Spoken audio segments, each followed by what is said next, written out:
It's about 3 a.m. February the 8th. Thought I'd better get on and say hi. Yeah. Here we are at Siegel South, and it's cold. I tell you what, this to me has been one of the coldest winters that we've had here in Texas for a long time. I don't really, well, I do recall when Tiana and I first got married the first year, there was a period of time that it went below freezing and stayed that way for 30 days, which was a record, I think, even to now, before and to now. But we've been having blasts of cold weather. We haven't had any snow here. Yesterday, day before, few flakes came floating down, but nothing, you know. But cold. Froze the pipes up one time. These houses here in Southland are not constructed to endure a lot of really cold heat. Something went off there. They're not insulated. They're just not built like the ones up north. So if you really get a cold blast, this house is what they call in beam. So there's a space about that high. It's probably about that high under the house. Now there's a skirt around it, but there are vents in that. And when it really gets cold and the wind blows, then that cold air goes right under the house, and the pipes are down there, and they froze. It's been about a month ago. We were very fortunate, and none of them busted.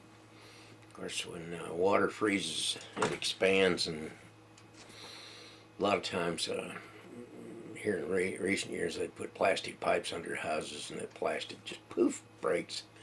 But this house is a little older, and I think it's got the old cast iron or steel pipes under it, and they didn't break, and I'm thrilled to death because it could have been very expensive to fix it. We did have a pipe out in the garage. We have a washing machine and dryer that's set in our garage. They're removed from the house. Part of the country where pipes break, you don't want a washing machine inside the house with busted pipes. I mean, all of a sudden, your house is flooded. So our washing machine is out in the garage, and the pipes froze and the pipes broke on it. But Cooter, a friend of mine, came down and fixed them, and that was nice. Also, we've had windy sessions, big winds, up 40, 50 miles an hour.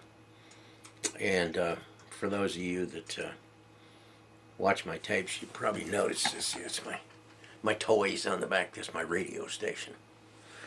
Well, my toys and my radio station, I broadcast to the world. I have outside a big tower.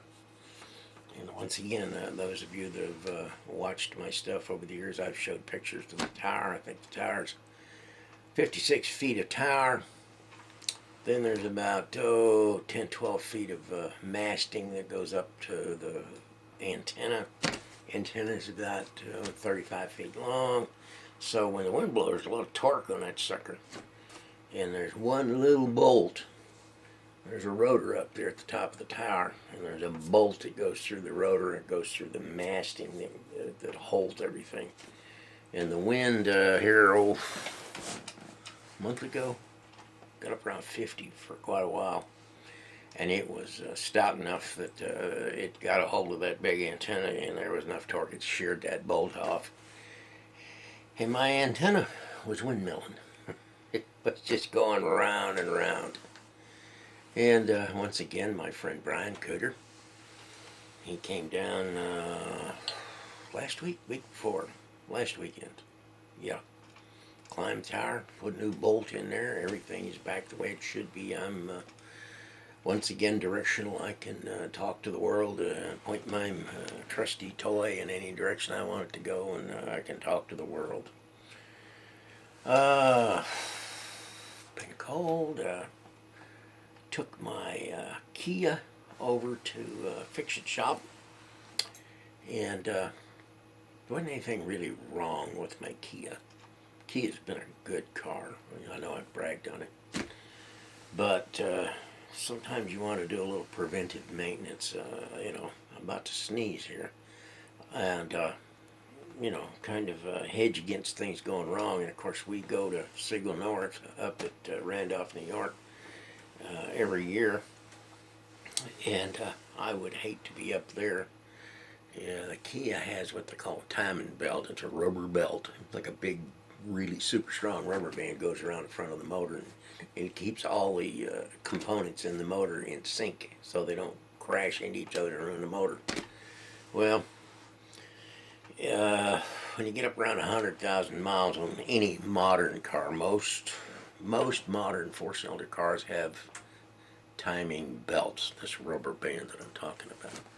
And if you drive them long enough, this belt will break and it'll trash your motor. Your car's junk unless you want to spend a couple $3,000 putting a new motor in it. So don't want to do that. Preventive maintenance, took it over, had them put a new timing belt on it. Actually had them put a new water pump on it.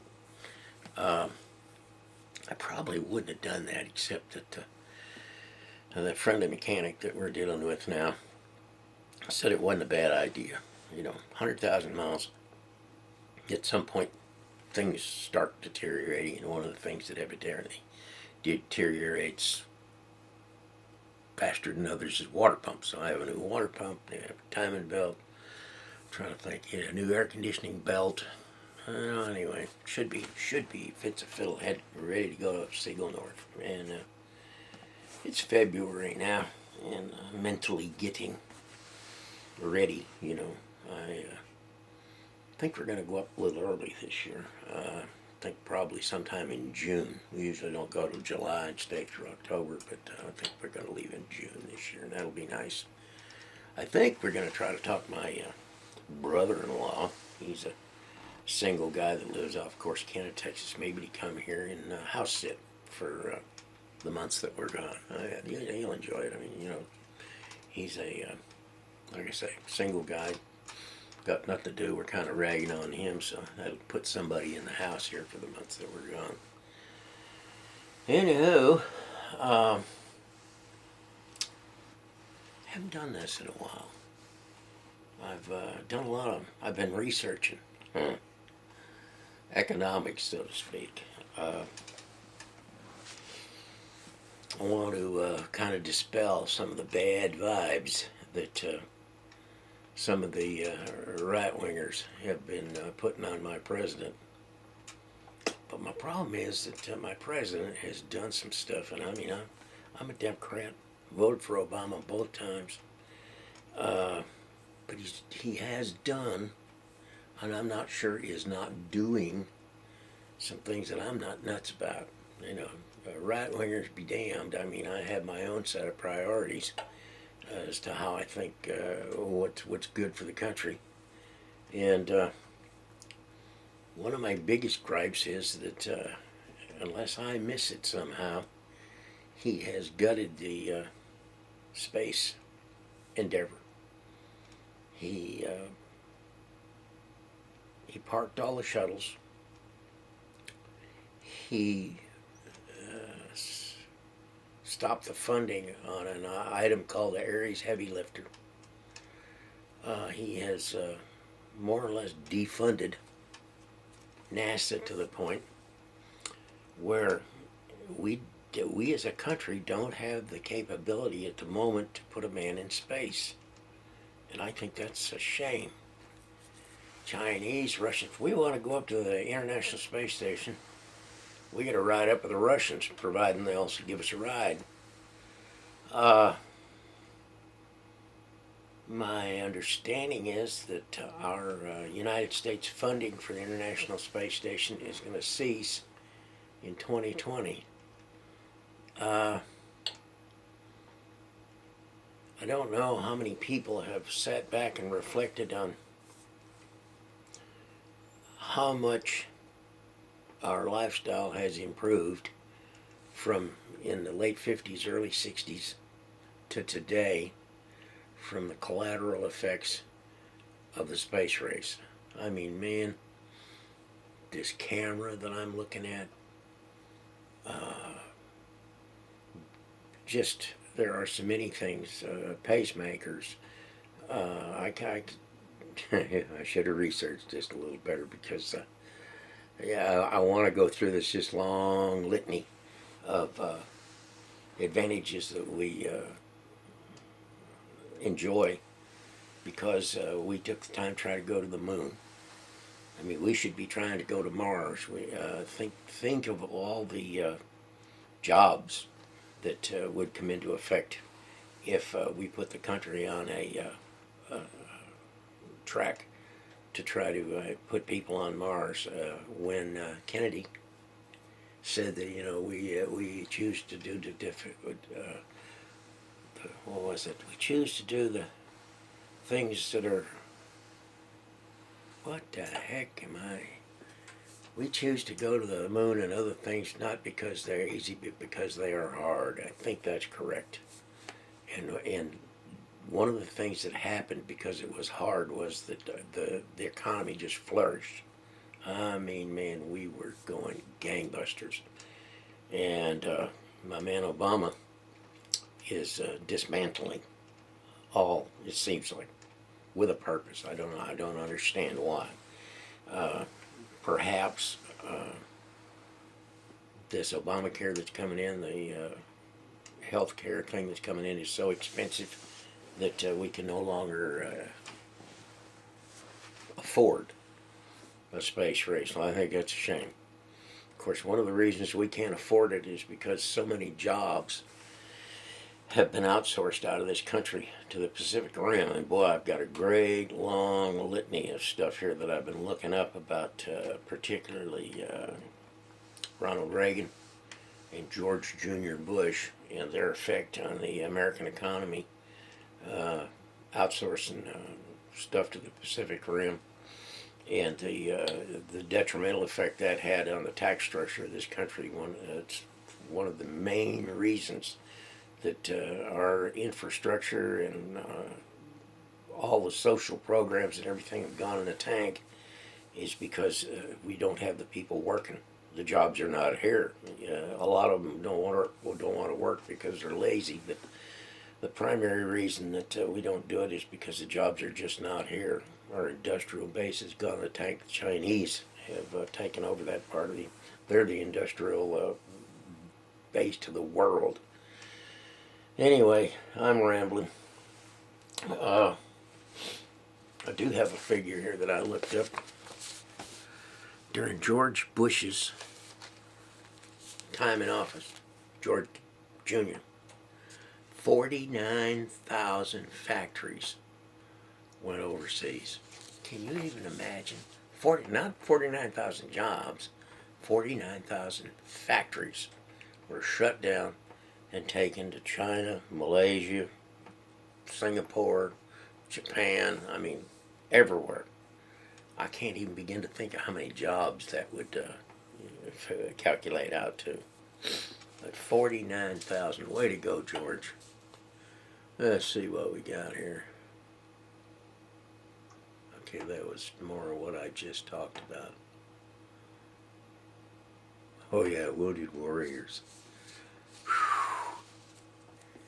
How many have you seen on television the thing about Wounded Warriors? You see amputees walking along on prosthetic, springy-looking things and whatnot, and they're on there talking about how if Wounded Warriors hadn't come along, that they'd have just been in dire straits and whatnot. I did a little research into Wounded Warriors. If anybody cares to do it, get on Wikipedia and look up Wounded Warriors. And it turns out that a very small percentage of the money that they take in actually goes to any wounded warriors. Most of it goes to administrative costs, which means it goes in somebody's pocket. I am a disabled vet, and I've been with the Veterans Administration since 1966. And I can't say that they haven't provided anything that I didn't need. If I had a need, it was taken care of. And I gotta believe that our warriors that came back from Iraq and Iran. Now, I know there was a big to-do about the ones that came back from Nam and the Ancient Orange thing for years. You know, there was a kind of a denial the Ancient Orange really had any effect on it, but they've even come to the assumption that a lot of what was wrong with those fellas, the Ancient Orange got them, and if you were a vet and you had experience with Agent Orange, the VA will take care of you. So, it's my opinion. This is not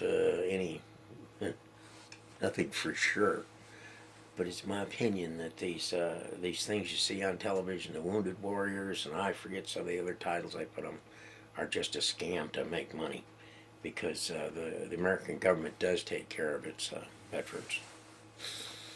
They do. Let me see. Okay, I already said not thrilled with Obama.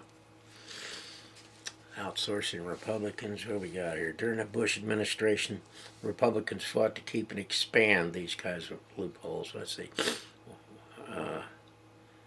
Bush. Well, if I read that, I can go on and on and on. See, one thing that kind of, I hear people say, impeach Obama, impeaching. Somebody needs to study what impeachment is, and what are the circumstances where you can actually impeach a public official. First off, they have to break the law. They have to break the law of the land. And these guys that want to impeach Obama, because of the CARE Act, that's the law of the land. It passed. It's on the books. You can't impeach him for that because it passed through Congress. Now, of course, they've tried every way in the world to undo that. But I keep hearing impeach. And he hasn't done anything impeachable. Of course, I think they want to really impeach him just because he's black. I mean, the old Confederacy, the Deep South down here, they're just in a turmoil now. Of course, I always tell them, just wait a little while. Give about 2 more years. Yeah, 16. You won't have to sweat him. He'll be gone. That'll be the end of his term, and then you can just drum up anything you want to do, providing you can elect yourself president. I think the Republicans are going to be hard pressed to elect a president. I'm kind of torn. Run, Hillary, run. That's, I've said that. And I think Hillary would be very qualified and good. It'd be nice to have our first lady president. We've already had our first black president. Let's have a lady. But then, the vice president, I can't think of his name right now. Oh my goodness. Boy, I tell you what, I'm slipping away here. He might make a good president. I like him. He's got a kind of Louis the Lip attitude. I mean, boy, when he decides that he's got something to say, he says it. And sometimes he kind of stumbles over his tongue, but I like him. So I like him well enough. I can't remember his name at this particular instant. Isn't that ridiculous? Anyway, I just wanted to get on here and let everybody know it's still alive. It's been about 3 weeks since I've done this. We'll try next time to maybe be a little more organized. Let's say hi to the kids out there. What in the flip is his name? Isn't that ridiculous? Whew. Boy, bad. Brian Cooter, thank you for coming by and fixing my toys. I don't know what I'd do without you. Crystal, top of the evening to you. My sons Carl and Kyle. I'm Kyle. I'm glad you're back from Kansas. I haven't talked to you in a few days. Hope that old boy hired you. Tracy, I see that you put a little note on my toys back there. Heightenrader, if you're in there. Look a little foolish tonight. Just really wasn't too organized. Ike, that's some nasty looking faces you're making there, guy. Like I say, if you do that long enough, face will freeze that way. Richard Stenta, my buddy. Glad you let me put you back on here. Daryl Mackey. I talked to David maybe 3 days ago. I don't want to be judgmental, but my general assumption was David's not doing very well. Of course, now they're chemoing the daylights out of him, so nobody does very well on that. I guess we'll see. Tyler, top day to you. Carl in Bradford, top day to you. Safe chair, I'll be up there, I think. Might go to Olean. Not sure. I've been advised that Olean's pretty good, so I don't know. We'll see. Depends on where they book me. Kersey, top of the day to you, guy. See you up there this summer. And I guess I will stop this foolishness. And we'll talk to you again in a few days. I hope that I'm a little more organized.